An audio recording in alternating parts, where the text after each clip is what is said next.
Hello, everybody. We're back. It's the end of the convention today. There are a lot of great speakers. Hopefully, Mark and Tom will be joining me right now. There's Tom. There's Mark. Again, a lot happened. We had, especially Joe Biden with that big, very big, very long speech at the end. I think a lot to get through, right, Mark? Yeah, a lot to unpack. Yes. Is there anything you guys want to get started? If not, there's a lot that I thought was very interesting. I think we could start in chronological order. I think obviously what we're going to want to eventually work towards is that big speech that we had at the end from Joe Biden. But I think probably say the best for last now. I think we kind of returned in this last day of the convention back to the political strategy that we were witnessing on the first day, particularly in the earlier segments where you're seeing a strong emphasis on military families and honoring heritage. Although, I feel like there was shifting messaging throughout. Definitely towards the beginning, I felt like I was maybe catering more towards the Never Trumpers that we've been talking about throughout this analysis. I think the convention definitely got a lot better as we went along. Definitely started a bit dry, and I know that we were talking over text before we ended up getting on this call, but it really did feel like some of the speakers weren't as charismatic as maybe we had expected. But I think those are kind of my general thoughts. Pass it on to you. I mostly agree with that. I think of course, as you're expecting, it's the convention, right? Which is not the debates. You're not going to have Tulsi Gabbard bashing Kamala Harris. That's not happening, unfortunately. Right. But so of course, it makes things more. It's a lot of fluff. It's a lot of pageantry. But at the same time, I think he did have some cool moments, here and there, as a lot of these things go. I think, of course, I think there's, the Beau Biden piece was really, that got the feels, that got the feels. I think in general, focusing on, there's Max. Focusing on, kind of the hardship that he went through, I think it's very like, it's very like you can like, I think it's something that all Americans can relate to right now, with coronavirus, but also in general, with record income inequality and whatnot. And, it's like, I feel like from a strategic point of view, having Biden kind of come in here and be like, I've experienced this loss. It makes him look like a very relatable figure and somebody who is like, you're willing to trust, your vote with him. And so I think it was a very strong message, really, that he came out with. And, it really brought the feels out of me, even though, like, I'm, of course, one of the, I'm a Bernie bro, right? But it was I think there were some really great moments. And I think that's I think that's very consistent with the messaging that we've experienced throughout. There have been moments where there's that political strategy is really being pushed. And we've talked a lot about that already, but I feel like equally important is pushing those heartwarming narratives that will appeal to all voters, and you'll see that exactly with the Beau Biden, which they wouldn't shut up about that. And it's an important message, I think, to preach, to show out Joe Biden's humility and humanity that he possesses, that I feel like we can all relate to. I think it's a great point, Miles, and I think that's absolutely reflected in the speech that he gives at the end of the convention here, to close it out, where he is preaching those messages of hope, of humility, of humanity, empathy, of things that we've been missing the last 4 years, which I think contrasts really nicely with the political strategy and the speeches that we've had earlier in the convention from Obama, from both Obamas really, and from Clinton, from those who are probably providing more dire warnings and more urgent, warnings about being empathetic. Yeah, before Max enters in on whatever he has to say, I think also to add on to that, really, the stutter, right? There's this whole stutter piece that I think was present, right? He had Joe Biden had a big problem with that. Also, he had the kid talk about his and how like Joe Biden helped out with that. I mean, that's pretty cool. It's like again from just kind of like an ad marketing point of view. Like it's kind of cool that you see this guy who I mean, if you have a stutter, I mean, being part in politics, there's so much talking, there's so much rhetorical. It's just, you need to be very excellent in terms of rhetorically like speaking. There's so much public speaking, and so for this guy to really like regardless of what you think about him, for this guy to I mean, have a stutter, have a speech impediment, and kind of conquer that is very commendable. It's very, and I think again, of course, it's all fluff, but at the same time, it's it's touching, really. What do you think, Max? Yeah, I think what all campaigns do, and what this one has been especially, I think, successful at doing, is personalizing and humanizing the candidate.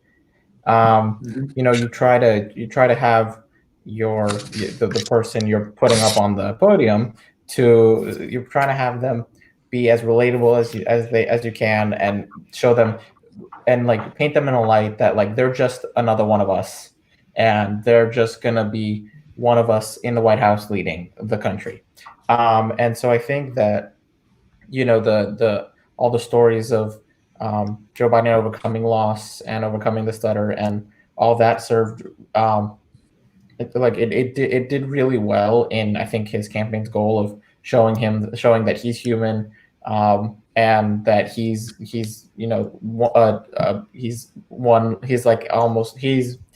a candidate but also a person, and he's one of those people who's experienced what many people in our country have experienced as well. He was a military father. He's lost 2 children and a wife. He's experienced his life experience, and like he's one of those people who will stop someone to talk to them, who will drop everything and to talk to them. And I think that was really what the messaging that the campaign wanted to get out, and I think it worked. I think even the fact that it was virtual allowed also for the campaign to put in the like music that made it like that heightened the effect. But I think that there were although it wasn't in person, there were a lot of positives to the virtual convention in that sense, I guess. I think they kept the best for last. I mean, having seen all 4 days, I think this one was the best, even from a content standpoint, because all the people were really into it, and we had all the former candidates, not just one speaking at a time. You had the Buttigieg and Yang both had a small speech to give, and I think that whole scene with the 7 and Bernie acting like an uncle. I know we talked about it. And Miles brought that up, but I think. So I said this is okay, Tom. To make my analogy, because you've mentioned it. Okay, I've got to finish the analogy. Said okay, Pete, America's cringy dad, Amy, America's cringy mom, and Bernie Sanders is the uncle that actually raises the kid. And that's what I think it's pretty spot on. Yeah, that's sort of the image he was. Yes, sort of the image, exactly. Thank you, Tom, for also being a Bernie bro. Awesome. Well, I think is interesting about that? Just for the image, not for the policy. Awesome. All right, so okay, Mark, you want to say something? I want to get into a couple of things. Real quick. I think Bernie is right to be able to take that stance of like the elderly statesman who's kind of shaped the trajectory of American politics over the last 4 years, because it's 100% true. You'll see since the 2016 elections and maybe even beforehand that polarization of the parties, sure, but I feel like we've shifted really leftward since at least 2004, 2008. So that point that you made, you're saying it in jest kind of, but it's absolutely true how he's been able to shift the party further to the left and bring up more progressive issues, bring those to the forefront of the party, and ultimately the centrist candidates are moving along with them. Yeah. I mean, I really find it, amazing how, Bernie, right? I mean, he has sacrificed his late 70s years So like, even though, everybody, when he says progressive stuff, everybody in the media is like, oh, this guy's terrible. He sacrificed his last years to campaign like nonstop. I mean, you saw on the campaign trail, he would campaign 4 or 5 times, a week, which is insane in like totally different states. And so I thought it was really great. So I know we have a question from Thomas, but I think before that, I want to also comment on Yang's presence. I think this is a big talking point, but I think Yang really got snubbed. I mean, come on, guys. I was mentioning, I mean, earlier on the first night, you guys, I guess you guys didn't hear me, whoever's listening, but I mean, Yang had, like a couple minutes. He's really the most, out of all these candidates, I think he's the most supported because he has the most crossover support. About 40% of the people that voted for Yang in the primaries are going to be voting for Trump. So he has huge crossover support, and the Democratic Party has stayed away from Yang, and it's really problematic because Yang has brought new people to the political process, and by kind of giving him 1 minute, kind of putting him under the rug. I mean, he hasn't. They're removing all those like people that have been involved in the political process that support Yang, but that now may not support Biden, and I think it's a loss for the Democratic Party. Tom. Yeah, I think also that was shown with every year they bring a rising star who gives a speech, and this year I mean they brought 10 that they mixed together, and I think that really didn't work because I remember Obama's speech in 2004. I mean that's what really brought him up to what he became in 2008, and this year nobody stood out because they each spoke for a sentence, and Yang, who can be considered as a rising star in the Democratic Party, got a minute mixed with a few jokes with the host. I mean, although the jokes, I really like them, that's not really giving him the light that he deserves. So, Mark, go ahead. Wait. So one thing. So before Mark speaks, so Tom asked about. So Turbo Tom says, if you have time at the end of your live stream, can you guys talk about Biden's pick for VP? I think we're gonna do a separate episode on that. I think as things go on, we might mention it maybe like in passing today. But yeah, I think we're gonna try to do an episode on the. I mean, on the vice presidency pick. Is it? I think we can talk about it in passing. Yeah, I mean, of course we can. But I'm saying maybe we do just like each 1 sentence like why we think he chose her. Just Well, also I think we have content to cover. Let's just do the content. Let's finish off this content and then we'll talk about it. Does that work? No, I'm talking about. Well, we can do that as well. Okay. We also cover because Kamala had a speech as well yesterday. Oh my gosh, we could do. Okay. Do you watch the Mouse? I don't think I know. I have watched it. It's not good. It's I think there's a lot to talk about, and there's a lot to cover. I don't know. It's just very like this is what I don't like about the centrist. The one thing I don't like about the centrists is they're so like fake. I mean, it's like Kamala Harris. It exudes this smugness. She's so smug. Same thing for Pete Buttigieg. Okay, but in what way? What do you mean, though? She thinks she's better than everybody. Same thing for like Klobuchar. Why do you think she thinks she's better than everybody? Okay, have you seen that South Park What did she say? No, but like what? Okay, one second. What did she say that like highlighted this. that for you? Okay, Max. There's a South Park episode, right? And basically, so in the South Park episode, Randy gets a hybrid, and it's it's more environmentally friendly. So he becomes very smug, right? And it's like, okay, I drive a hybrid, thanks, right? And you don't have to. So the reason I'm mentioning this is that you don't have to have a specific thing that you say to be smug. It's how you act. It's a way of manners. Okay, then what? How has she acted that makes you? I mean, she thinks she's like better than everybody. She's like. But in what ways? Look.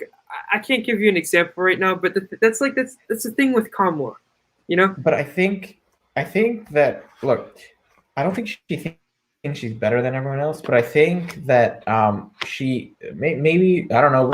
I think that they painted her in a different light during the convention. They focused on the positive and things that she can be commended for, and I think that also using her life story and telling her life story, and same thing with Joe Biden, really helps like show that they don't come from wealth, they don't come from money, they come from hardworking families, and they know what it's like to be a hardworking family. And maybe that's not where they are now, but like I think that. Oh, okay, I know, but it's just like, I don't think that fine.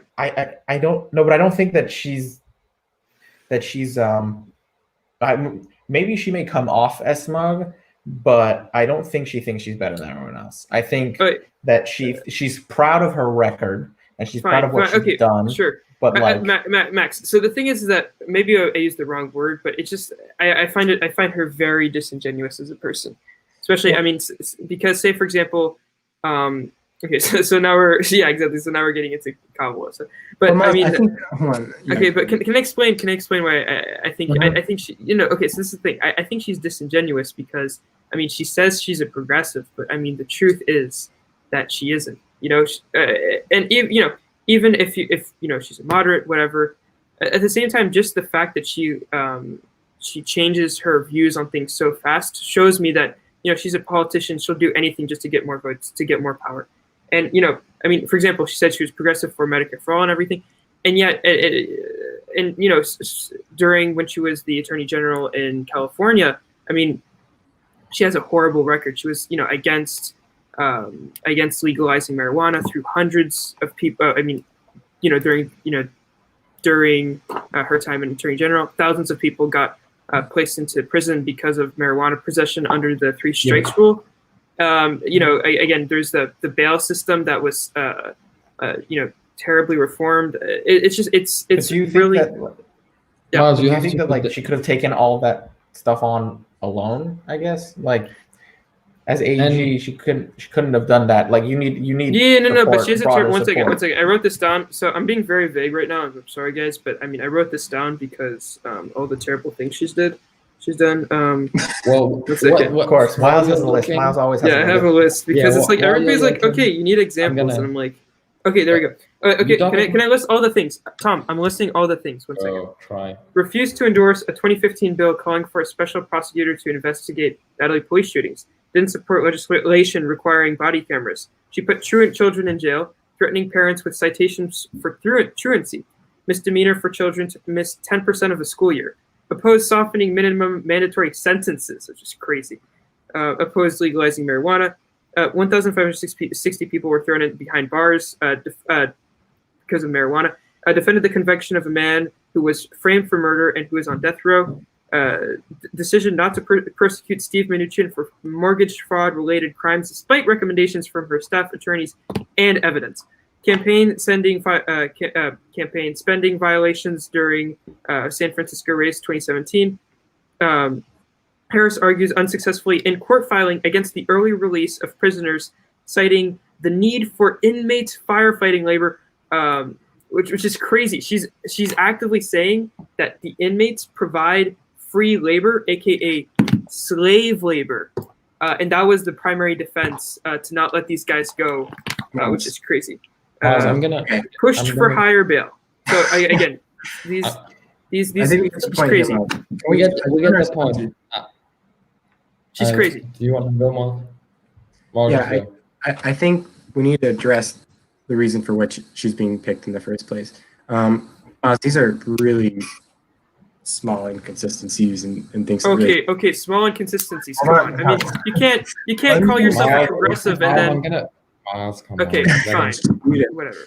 I think it's a bigger deal than. Can I just say one thing before we continue? No, just before we continue. Before we continue, I think Miles, what you say has importance and is shouldn't be overlooked. But that said, I think that if you characterize her prosecutorial, her record as a prosecutor only by those things and not by what the good she did. I think. So what was the good? It's easy to focus. They highlighted throughout the entire convention that she took on big banks during her time as a DA. Well, that obviously didn't work because none of the big banks during Look, Look, you can't single-handedly break up big banks. The Steve Mnuchin example speaks for itself, right? I know, but look, Steve Mnuchin is not a big bank. Steve Mnuchin is an individual with lots of money. But I'm talking from a corporate perspective. Same thing. Like she was part of the. She was recommended by her. The people that were working for her, that her staff as a whole recommended that she prosecute Steve Mnuchin, and she didn't do it.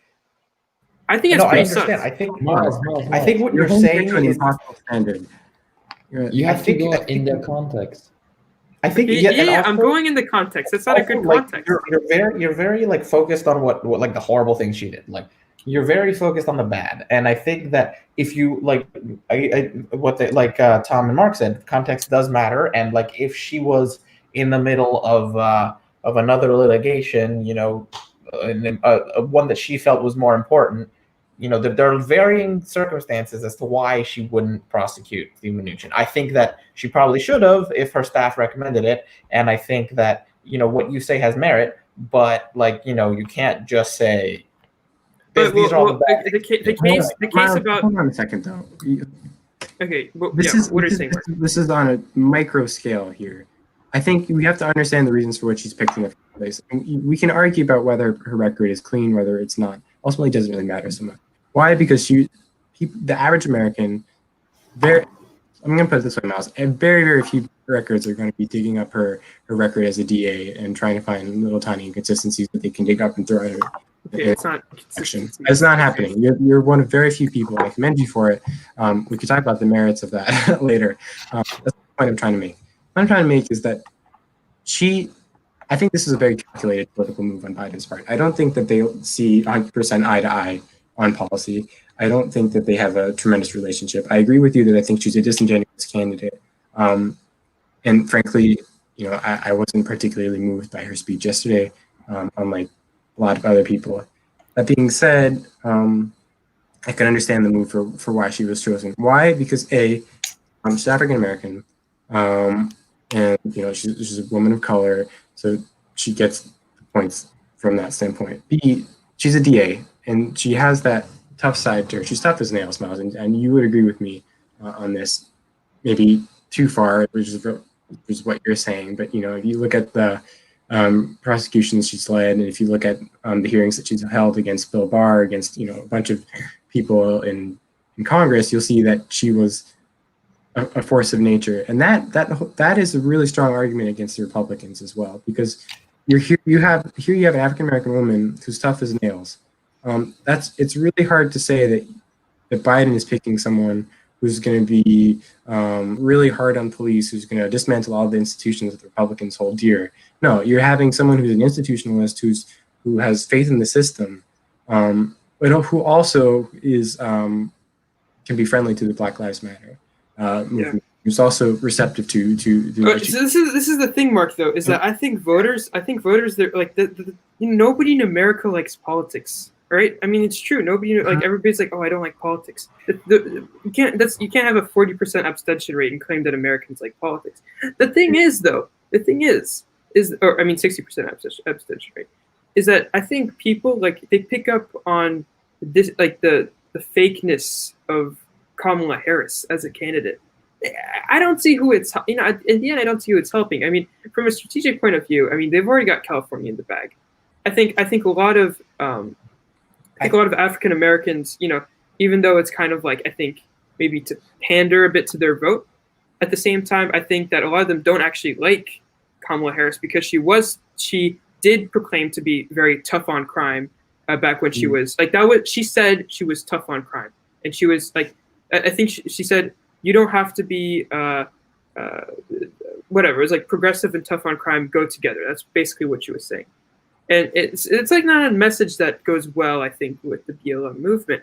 And honestly, I don't know. I mean, I think it's like, maybe it's good for like white suburban moms. Like, sure, why not? Like, maybe it's helping that demographic. But I mean, it was really a terrible pick.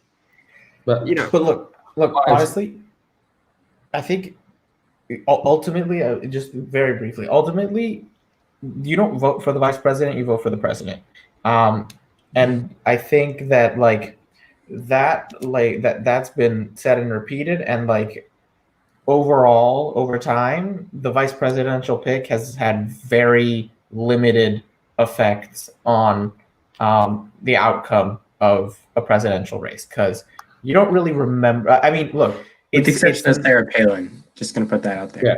No. Sarah Palin did well in the polls. In the polls leading up to the election, she brought John McCain's numbers up, but he was blown out of the water in the actual. And I think that's like that same thing happened with Mondale when he picked a woman as his VP. His poll numbers went up, but ultimately he got obliterated in the election. And I think that, like, ultimately you don't remember the vice presidential candidates unless they become president. And like the memorable thing is the president, and that's who you vote for. You don't vote for the VP, you vote for the president. All right, Tom. I think honestly he chose Kamala Harris as VP because she checked all the boxes, and by process of elimination, I think, because he said straight away he was going to pick a woman. So that in politics removes pretty much 70% of the field. And then I think because of the Black Lives Matter protest, he became almost obliged to pick a woman of color. And so based on all of that, the only real choice based on experience and trustworthiness was Kamala Harris, not because she's more qualified than the other. It's just because she ran a presidential campaign. She's a US senator, and she fits the ethnicity boxes that he wanted to put in. Yeah, I think though, like, I mean, it just also bugs me how, like, in the debate, like, she'll go after, Biden. She was like, "Oh, I was the little girl and the busing that you voted on." Oh yeah, whatever, and like because of that, I can't be here. It was like, who cares? I mean, okay, good for you, whatever. The thing is though, is that it's like, I mean, I don't buy it. I really don't. And Miles, I think that's a good point, Miles. Like, and so it's annoying that, like, right now, I think she actually went on Stephen Colbert, and she said, and then Stephen Colbert was like, he mentioned this to her. It's like, oh, so what do you say now? It's like, are you guys just bros or whatever? And she's like, ha ha ha, it was just a debate. And it's like, what kind of answer is that? It was just a debate. But if you're saying that, okay, one second. If you're saying it's just a debate, that means, that means that all you say in the debate, it's BS. It doesn't matter. That means that the debate doesn't matter for you. And it shows me that she is fake. And that's and I think that's okay, fine. Sorry, Max. I know you're trying to talk, but I'm talking right now. The thing is that I don't hate that. That's the one thing I hate about politics. If you're Republican, I can, like, respect you. You just can't be, like, you have to just be genuine, And people who are not genuine, that pisses me off. Max, go. Yes. So here I have a question to pose for you. If Biden had not boxed himself in and committed to choosing a woman, and had offered his VP spot to Bernie Sanders, and Bernie had taken it, would you be just as mad? No, I'd be happy. I would be so happy. Yeah, and that's the same thing. That's exactly the same thing. And also, but also, no, it's not the same thing. But also following up, like, Bernie sort of stood by his values, but he's also endorsing Biden, and, like, he's been kind of front and center throughout the convention. Bernie's goal this election has been to not become Ralph Nader. That has been his goal. So if you guys don't know, the viewers, Ralph Nader, of course, ran against Gore and Bush in the 2000 presidency. Ralph Nader was, of course, a big progressive. And, a lot of people are like, oh, because he was a third candidate, vote splitting. And then he took away votes from Gore to make Bush the president. And the thing is that I actually do believe that, like, Bernie Sanders, I mean, in 2016, he got a lot of, everybody hated him. And a lot of people claimed that Hillary Clinton lost because Bernie Sanders stayed in, which is, of course, total BS. I know, actually, Max, no, but don't you think, supporter of that theory. It's not that theory. I think what happened was people Bernie felt didn't wanna- that people felt Bernie- that Bernie didn't like outwardly come out and support like he did with Joe Biden this year, Hillary Clinton. Like, it was kind of like because Bernie didn't want to. Okay, support. Bernie's he's like 80 years old. He doesn't want to spend the last Yeah. years of his life. Who would want to spend the last years of your life being hated by literally all of the centrists, all of the Look, CNN, but- MSNBC No, you people? think he actually cares? But, what the like, public do you is think- doing? Okay, but I'm Do you just think saying. it's I'm worth just saying. giving- Like, do I you- mean, it's if you would not support Biden, it would be a Yeah. that would be Because, no, I political suicide. But do you think he learned from his mistake? Because when It wasn't he a didn't support mistake. Hillary, look, it It was a wasn't a mistake. You mistake. can't It tell wasn't me. a You mistake. can't tell me that. Do you know who campaigned? Do you know who? Okay, Max. Do you know who campaigned? I know he campaigned the for her, most. but Okay, that- he look. campaigned the most out of anybody else. because he was the only except other for her. candidate. Except for her, he campaigned the most. Yeah, but Look, do you know he how was the crazy only- that is? Any one other But- candidate from that.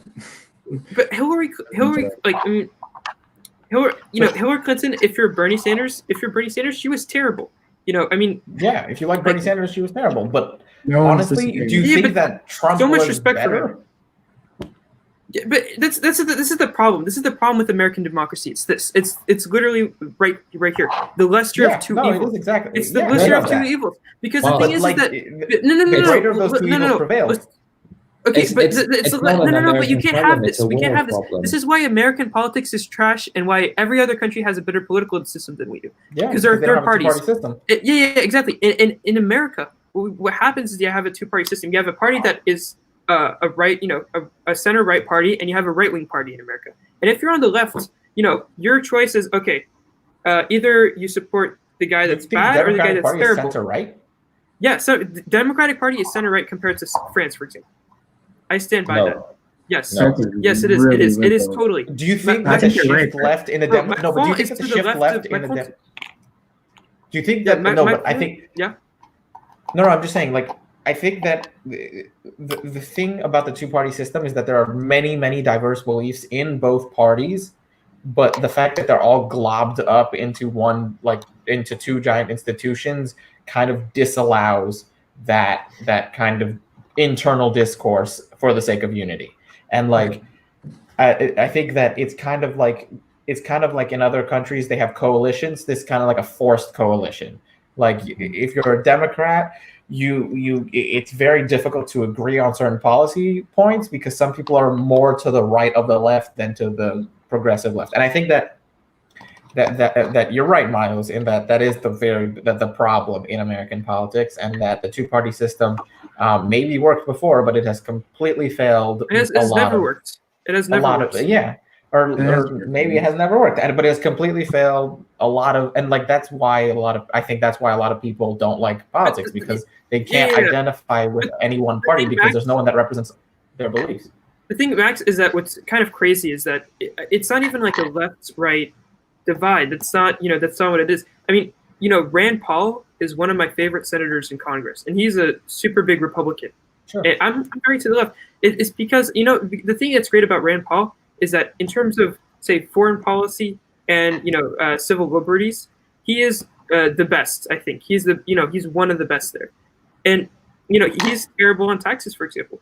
But the thing is that actually, as you said, there's so many beliefs, and we have to get to a system where you don't have you have a party that's bad and you have a party that's terrible. You have a right, center right, and you have a right wing party. What's annoying is that if you're a progressive and you're like, okay, how do I change the party? How do I make it more? How do we get better climate change stuff? How do we get better healthcare stuff? You don't have a decision because it doesn't matter what you say.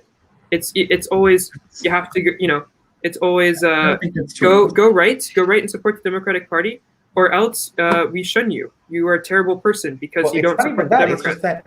No, but it's not that. It's also that, like, if you even want a chance of ever getting a better healthcare system or a better climate system, you're going to have to support the Democrats, because there's only two parties, and the only one that remotely supports those kinds of policy are the Democrats. And I think that over the past 4 years since Bernie ran, and in great part because of Bernie, the Democratic Party has shifted left. And the activism that has come out of the Trump presidency has pushed the Democratic Party left, because what once was seen as the fringe has now become kind of mainstream. But what is also kind of sure. I just want to add that add on to Max was saying as well, so that and I'm pointing this out to you in the past. The qualms that you have with Biden are really minimal because if you look at large scale what he's trying to achieve, really not that far off from what Biden wants, or from what Bernie wants. It's true that Biden wants to expand ACA and not go full on Medicare for all, but that's more of a stepping stone. The goal is ultimately for us to be able to transition to a fully socialized healthcare system, and you'll see that kind of policy infrastructure across the board where. Because Bernie's pulled the party so far left, as Max said so succinctly there, the views that Biden is holding during this election cycle would be completely outlandish if you took a look at this 12 years ago. So the idea that you mentioned earlier that, if you're a progressive, if you're a lone progressive voice in a party, you have virtually no sway, I think is complete fallacy. And you see that with just starting at the local level, the elections of AOC and the tremendous. Mark. Miles, hold on, let me finish. Yeah. Progressive wave that you've seen in this year already in small local elections that starts at that level, and like that you build a grassroots organization, and that's how you see that huge leftward shifting party. The same thing can be said on the other side. So you have this Tea Party that accrues a huge amount of power in the last several election cycles. And then once Obama's administration is over, you have this huge reactionary shift in which, this fascist regime that we're seeing practically comes in response to the progressive years that were had kind of under Obama, and now even more so under socialism and what Bernie is parroting. So I think we have to be careful with the subtleties there. One second, Tom. The thing is that you mentioned the ACA and how Biden wants to improve that, and incrementally it's going to go well, and I actually do believe in incremental change. So it's like okay, but at the same time, the ACA was actually originally a Republican. I think it was a Cato policy. It was originally a Republican idea supported by Mitt Romney. I'm not kidding. It's like true. If you can look this up. But look, if you want to get anything done ever, you need compromise. You can't. I'm looking this up. 1 second. Miles, I'll remind you something. The last 3 votes that were needed for the ACA were Republicans, and you know who got those? Do you know who got those? Because they mentioned it in the convention. Yes. Okay. 1 second. It's the guy running for president right now, Vice President Joe Biden. He's the one who got the last 3 Republican votes that were needed to pass the ACA. And look, if you want, but also you can't push Medicare for all through the Senate that we have right now. It is impossible, and I think you'd get if Bernie was president and tried to push this kind of policy, he'd get pushback from all of the Republicans and I think some Democrats, because honestly, people it's because of the 2-party system. I think that you stand with your party, and that's why incremental change is the only thing that works. Because if you try to go full on overhaul, it's not possible because of the current way our political system is structured. Can I just mention something? Can I just mention something about the ACA? Because I'm on PolitiFact right now. Obama said March 30th, 2010, in an interview on NBC Today Show, a lot of the ideas in terms of the health insurance exchange, just being able to pool and improve the purchasing power of individuals on the insurance market, that originated from the Heritage Foundation. The Heritage Foundation is a right-wing, it's a right-wing policy, institute. So, also like this, as Obama's saying, this is basically the foundation of what the ACA is. And it really means that Republican equals bad. No, but I'm saying it's originally a Republican plan. So by saying, oh, the ACA is like a left-wing thing and that it's almost Bernie's is totally wrong. It's just not the truth. It is. It is. Okay. Tom, I would like Tom talk because he hasn't talked. I've been interrupting you so much. Tom, go. Yeah, we've noticed. But I think the major point that has to do with healthcare and the fact that both parties are, to your acknowledgement to the right, is the fact that the U.S. and based on the last 4 elections, I saw a poll saying that in the last 4 elections, the major concern of the American people was the economy. Today, it's the COVID-19, and I think getting Trump out of office is not far behind. And because of that intense desire to keep an economy flourishing and everything, there are some compromises to be made. For example, healthcare. And that's why we are in a situation today where healthcare for all is not an option. And what Vice President Biden is proposing will shift a bit that example. But let's face it, Medicare for all inside the United States will not happen in the next 4 years, nor in the next 10, in my understanding, because they are going to crush a market. We're talking about people changing jobs in the healthcare sector, but you don't change jobs like this, and it's people who are arriving at the end of their careers. And we're going to have the discussion at every election saying, oh, it's too early to change, but in 10 years, we'll still be debating the fact that not every single American has free health. All right. Okay. Tom, that's a good point. But I don't care. So, no, I'm just kidding. Of course, Yeah, of course. that's the problem, Miles. Your Okay, opinion does not change the fact that it's not possible because of the current political climate. It's very funny. It's very nice that you have an opinion, but your voice doesn't change anything. Okay. So, I'm gonna actually talk for real. I'm gonna talk for real. No. Okay. So the thing is, Tom, though, is that I've told you guys this, and I don't know if I've told the viewers haven't heard this, but Rutger Bregman, look him up, economist, historian. He said being moderate is very, very dangerous, and I agree with him. The thing is, though, for healthcare, 70,000 people die because they are uninsured.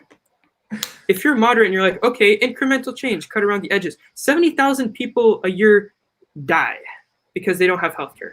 That is a huge problem. You can't be moderate and say, okay, we're going to remove that number to 50,000. You need. That's why you need Medicare for all, so that number goes down to zero. That is a systemic problem in America. That it's crazy to say, okay, we're going to make this a bit better. Make it 60,000 people die. You can't have that. You can't have a single person dying because they're uninsured. That is, but Miles, healthcare should be a human right. You have to come to terms with the fact that's no, but like just that is the ideal, and that is what I think what everyone wants. But you have to be realistic, because privatized insurance has a lot of power in this country, and they spend a lot in politics. And the reality is that what is right and what is realistic are not the same thing. And I think that what you want is what is right, and but the thing is, it's unrealistic. It can't happen given our current political system, because you can't just push law through like that. All right, so that's why you can't. Okay, that's the thing. That's why you can't have. That's why you can't have Cory Booker. Okay, Cory Booker was speaking tonight. Cory Booker had an okay speech. The thing is, though, is Cory Booker is paid. I mentioned to you guys on the chat. He has paid overtime he has been paid $400,000 by his from his camp. The pharmaceutical industry has paid Cory Booker $400,000 in terms of campaign donations. That is the whole problem here. And it's like, okay, so it's the Republicans' fault because the big pharma gives money to Republicans. But the truth is that big pharma gives also money to even the most. I never said that it was. No, but I said it's unrealistic because big pharma has a hand in politics, not a hand in the Republican Party. Okay. I'm saying, I think personally, I think that the way that other countries do their campaign finance laws, where everyone has a cap, is the way that it should be here. Yeah, I agree. Because then everyone's a even playing field, and you can't have donors coming in with their millions of dollars, waving their money and being like, "Here you go," and now advocate for policies that are benefit my company and not the American people. That's what I believe. But I think that realistically, you can't, because of all the special interests, you won't be able to push a law like that limits campaign finance, or that caps campaign finance through the Senate or the House for that matter, just because all of these, as soon as that even surfaces, all of those companies that benefit from having politicians on their payroll are going to start funding and throwing money at it even more, so that it will end up it won't happen. And I think that because there may be a lot of like-minded Americans who think the same thing as you and I, Miles, but in reality, the people we elect don't think that way. And I think there are very few that would be on board like with Bernie that Sanders, like exactly like Bernie Sanders. Yeah, but Bernie doesn't take any Sanders, corporate money. Bernie Sanders lives in a parallel universe, Miles. Let's face it. His ideology is completely different for 90% of the U.S. politician, and therefore, let's say 70% of the American people. So we can't even pass a stimulus bill in the middle of a fucking pandemic, and you expect us to be able to pass socialized healthcare, which would put a further strain on our economy in a period of time when our deficit is in a tremendous negative, and I'm talking about the debt deficit here. We're going to be inheriting all this money. We don't get money from. Okay, the deficit argument is total. Okay, no. I know what you're going to say, Miles, because I've talked to you about this 1,000 times. It's okay to borrow. It is okay to borrow, Miles. That's true, but not at the rate that. But I didn't even say that. I didn't say that yet. I was going to say something different. The deficit, though, argument I think is kind of BS because nobody talks about the deficit when we're spending trillions on wars in Iraq and Afghanistan. Nobody cares about that. But when it comes to healthcare, Medicare for all, we can't have that. Oh, it's going to ruin the deficit. I don't think that's true. We spent like almost $1 trillion a year on the military. I mean, it's completely crazy. We spent, $1 trillion on the year on the military. We spent like I think it was like asking to keep that spending. I'm just saying that if we end up spending on all other sectors, we cannot afford Medicare for all. At least, go ahead, next. No, but I was just gonna say, like, also in like if you were to pass socialized medicine right now, there's already 40 they said 40 or 42 million jobs that have been lost, and like most of which won't be recovered in this pandemic. And if you socialize medicine, you're going to lose a lot of those private insurance jobs. And that's just going to, but do you know why, Max, do you know why you're going to lose a lot of those private insurance jobs? It's because they're useless. The thing is, they're useless, but they pay. People have... Okay, but then you can have a more efficient system. But maybe you don't contribute to the economy. If we want to give, you can have a more efficient system, but if people are unemployed... Look, if people are unemployed, then your economy is in the hole, and there's no way to get out. But there are other ways to create jobs that are more useful. Infrastructure stuff, for example. Yeah, but you have to have that first before you socialize medicine. Don't have money to spend. No, but I'm talking about like if you have like an infrastructure stimulus and you create jobs, you can create jobs that way. Also, UBI. That's another really important reason for UBI. So regardless, if you have a job or not, you have enough to live your life. Again, you're pulling money out of nowhere. There's like we don't have. But we're indebted to every country in the world. The key example in what you've just said is raise tax. Let's have a wealth tax. Why can we have a wealth tax? You're gonna pass because then just the wealthy will flee. It's not going to happen. They're not going to flee from the largest market in the world. If the largest market crashes, they're not coming back. Just to go back on what you said, Miles, you're talking about moving people who are pretty much entering the phone, for example, from the healthcare sector to building buildings in an infrastructure. Yeah, but you're comparing Apple. Yeah, but I'm saying in general, if you want to remove society today. Okay, but Tom, that's a fallacy. That's a fallacy because I'm talking about because Max's argument was about the general pool of jobs. So maybe you're removing some, but you're also adding some in the mix. So maybe it's not going to be the portion of that is not equal. Okay, you're removing more than you're adding. Either way, economically, in the long term, it's better because it's more efficient. But in the short term, we're already in the there's already an enormous amount of unemployment. Couple that with millions of more jobs lost in the healthcare sector, then you have look. I'm just saying, if you want to fix that with a wealth tax, if people don't have money to buy stuff, then the economy is on the downturn. Wealth taxes are for the bill. Okay, so already. Yeah, but if the billionaires leave, then there's no point in a wealth tax because you're just going to be taxing the people who are at the top of the. About that argument, though, America is, I would say, the country with the most power in the world, with the most soft power. China's doing pretty well right now in that department, but for now, also yes. But what does that mean? That means that you can influence on the global stage, on the global stage what countries do. So say, for example, if all these rich people, they're going to all of these tax havens, you are a lot more powerful than these tax havens. You can influence them. You can, or not influence them, but you can use your power to tell those people to not be tax havens. Or else, he really thinks that Switzerland's not going to do that. Switzerland no way is they're not just going. stop being tax They're not going to. And same thing with like the Bahamas and the Cayman Islands. They're like, look, they're fine exactly as they are, and they're doing very well with all the wealthy people putting their money in their banks. Like that's not like right now. You may have influence, but you're not going to change a system that works well for that country just because it benefits you. Like you can do that, but like if all the rich people show up and they pay taxes, like minimal taxes in the Cayman Islands. And like, look, like, I don't think what you're saying is realistic. Miles, those rich people who are going to the Cayman Islands are the ones who are donating money to the political campaigns. Oh, but so Jeff the Bezos circle is complete, and it doesn't change because of that. If you look at last month, the Republican outraised the DNC 55.3 million to 16.3 million. I mean, that's like $40 million gap that's between why the you need Republican legislation to Party change that. You need and to the Democratic Party. United. That's what you need to do. And then you wonder why the Republican Party wins and why as well they have those ideological, because they are getting fundraised they are getting money from the 1%, because let's face it, average American, they don't have the support to get money from every average American and get to $55 million. That's just not possible.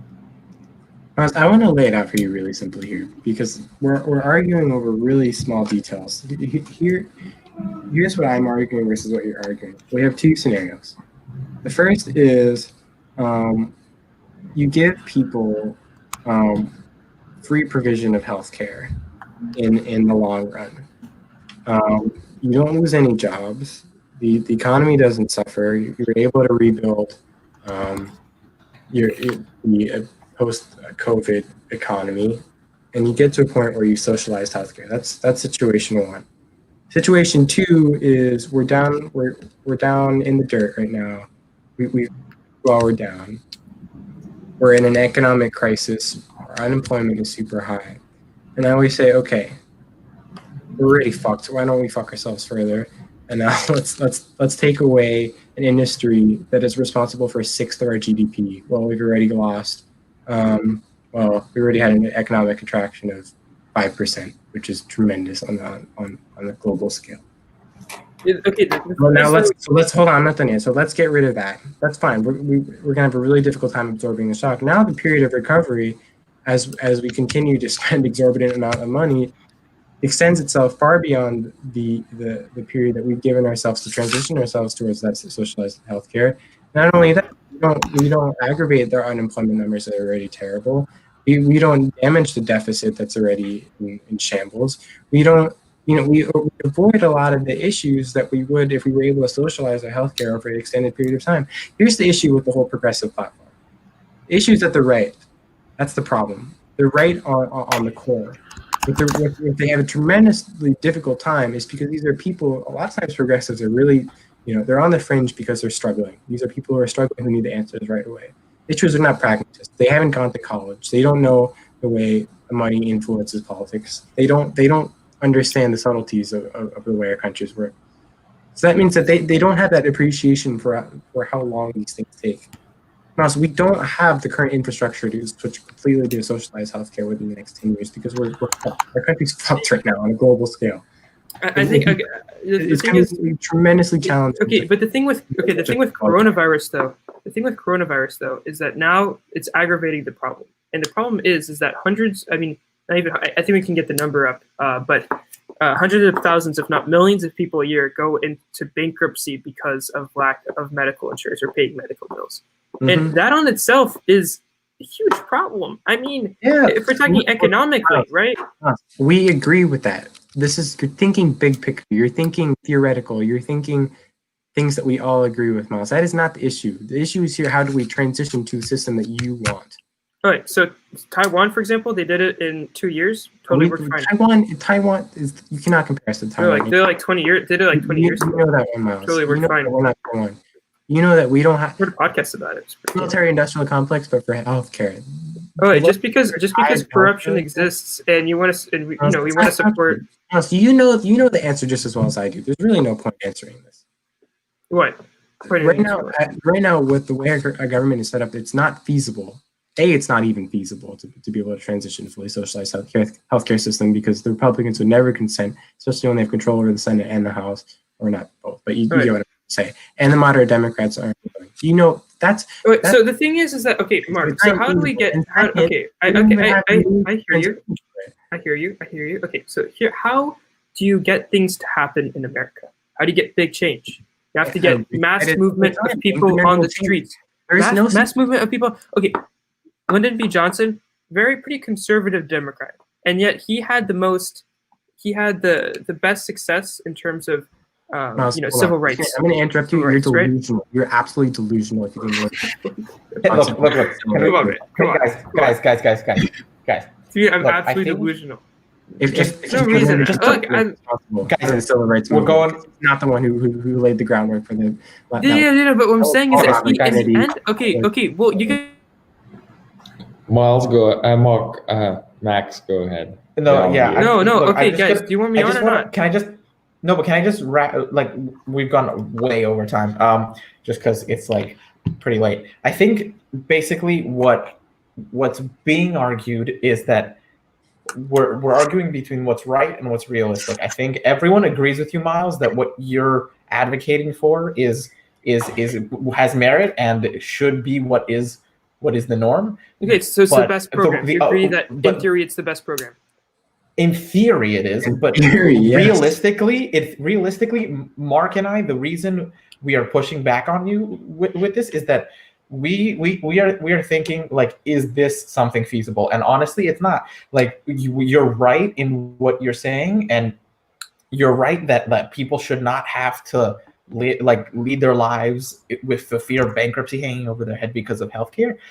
But given the current political climate and the way that our government is structured, it's just not realistic. So that's why we are trying to think of ways to slowly, make things better through compromise and not overhaul the system completely, even though that's what would maybe, make things right. I think that, we have to think pragmatically and in terms of what is possible given what we are working with. And I think that that's kind of like a good place to end for tonight. Okay, I get to end the show. Okay, that's the fine. Max. You're forgetting your place. Go for it, Miles. So okay, I'm just gonna say a final point because it's 12:12 and we're all tired. But how the thing that I think we have to remember is that how did we get everybody said that the women's right to vote, it was impossible until we did it. Everybody said civil rights, impossible, and then we did it. Everybody said all these things about all of the big changes, the big movements of change that have happened in our country. And the thing is that once you get people on the street demanding stuff, once you get general strikes, that is when real change happens. Even if you have conservative presidents, overhauling the healthcare system and giving women the right to vote is very different. I think that those two things cannot be compared because giving women the right to vote was a realistic thing that could have been that was done, and that that didn't cause the country to go into an economic hole. That was something that giving women the right to vote was something that was done because people protested, and that's something that that people pushed for and they got. But I don't think you can compare with getting women the right to vote and Medicare for all. I don't think. Okay. We both. Okay, guys. Miles, I want to agree with you. Okay, fine. I know you want me to agree with you. You want me to agree with you? Yeah. I want you to agree with me. Yeah. Here's the thing: we need, when it comes down to it, we need progressives, because you're right. They do push the narrative. They push us to be more accountable on those kinds of issues because you're holding us to impossible standards. Which I can understand, and I think that's part of it. So that's commendable, but we also have to remember that big change, to create change, we need sweeping movements like you're suggesting, progressives like you, Miles. But we need millions of me.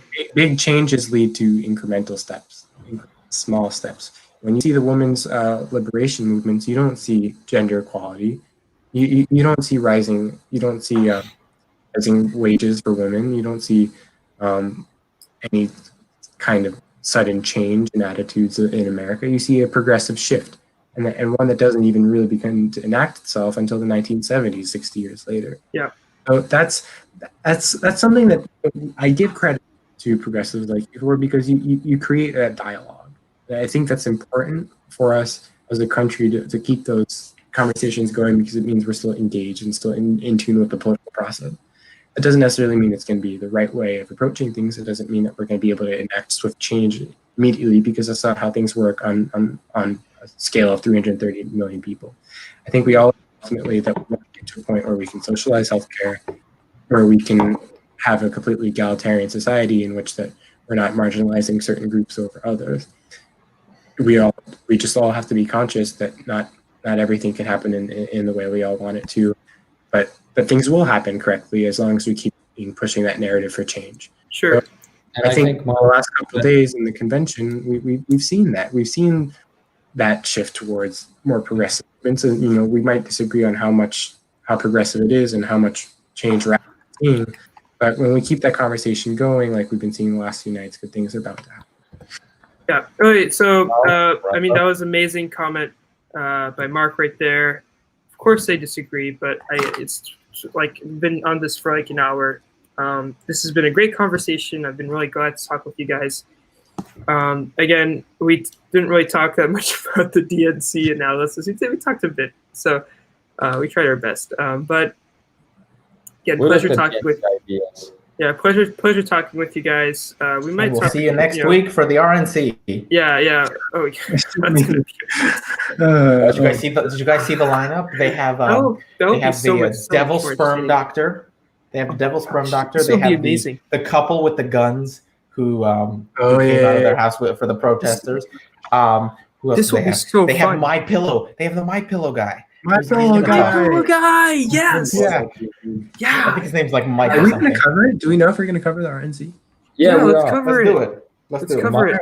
Come on, okay, guys, come on. Okay. Just saying. Okay, before we wrap up, I mean, the DNC, this stuff has been so boring. I mean, okay, let's be real. It's like 2 hours. I mean, that's why we haven't talked about it at all. It's like 2 hours of like Amy Klobuchar, impersonators basically talking. I mean, what more can we? I mean, Bloomberg talked tonight. Oh my gosh, I was sleeping right there. So I'm so excited for the RNC. We're gonna have some good banter in the next week. So again, thank you guys, everybody, for showing up. The 5 people that were listening. I see Luca in the comments. Hey, thank you so much. Yeah, thank you. Thank you to all our fans out there, to all our 3 fans. Have a good day. I'm Miles. Miles has an OnlyFans. Stay safe. I do have an OnlyFans.